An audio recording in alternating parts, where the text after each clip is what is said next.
Good, good. I hope people like it. So. Yes, sure.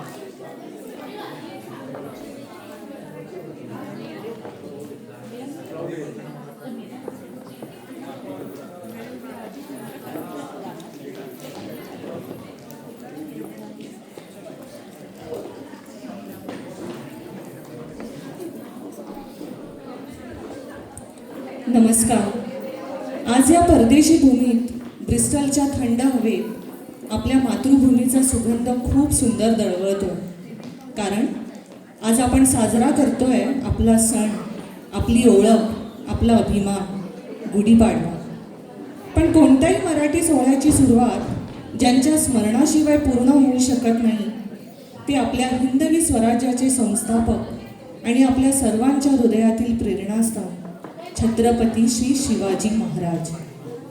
त्या काळोख्या रात्री जेव्हा अन्यायाचा अंधार सगळीकडे पसरला होता तेव्हा एका आईच्या कुशीत जन्म घेतला एका तेजस्वी सूर्याने, ज्याने फक्त स्वराज्याचं स्वप्नच पाहिलं नाही तर ते सत्यातही उतरवलं. राज, तुम्ही नसता तर आपण कोण असतो?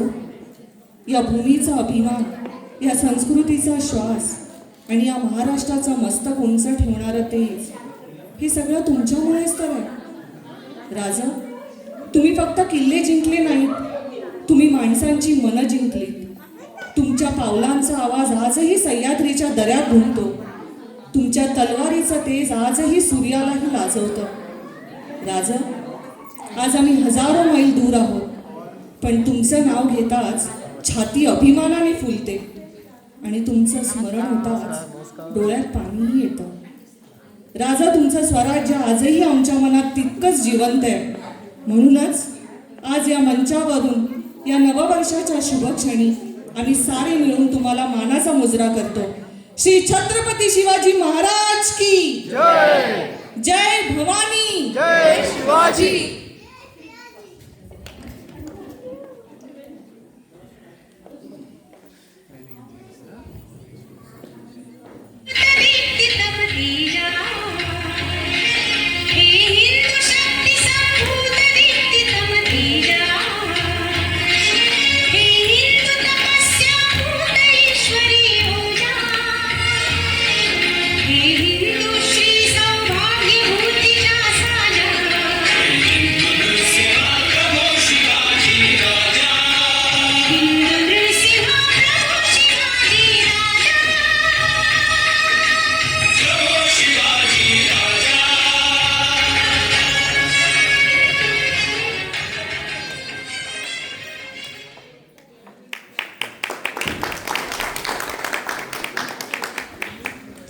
अप्रतिम. खरंच या गीतामध्ये आपल्या महाराजांचं तेज आणि सौंदर्य दोन्हीही झळकत होतं. हो ना प्रिया? खरंच ना.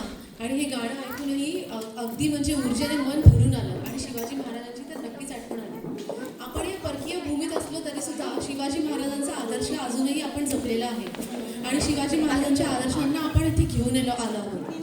आजही या परकीय भूमीत मराठी मन आणि मराठी मातीत आपली अभिमानाने झळकत आहे.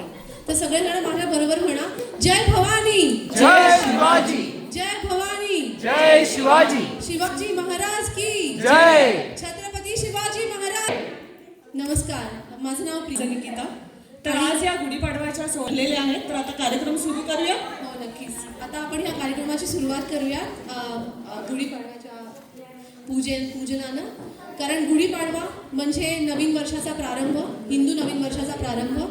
चैत्र शुद्ध प्रतिपदा म्हणजेच गुढीपाडवा.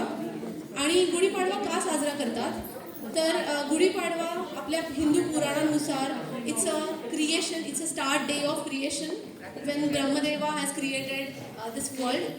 अँड आपण जर सायंटिफिकली पण बघितलं तर ही वसंत ऋतूच्या आगमनाची सुद्धा सुरुवात आहे. आणि काही इतिहासकार असेही सांगतात की शिवाजी महाराज जेव्हा जिंकून यायचे त्यावेळेला अशी गुढी उभारलेली जायची महाराष्ट्रामध्ये आणि प्रभू श्रीरामांच्या विजयाचं सुद्धा हे प्रतीक आहे. तर चला तर मग आपण गुढीपाडव्याच्या पूजेने ह्या कार्यक्रमाची सुरुवात करूया. सर्वांना पुन्हा एकदा गुढीपाडव्याच्या हार्दिक शुभेच्छा.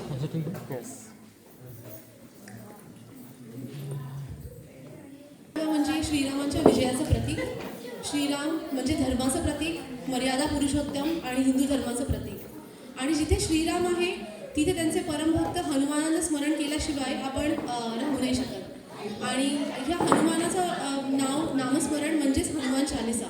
आपल्यासमोर घेऊन येत आहे आयांश मल्होत्रा. तो आपल्या आवाजात हनुमान चालिसा म्हणत आहे इथे.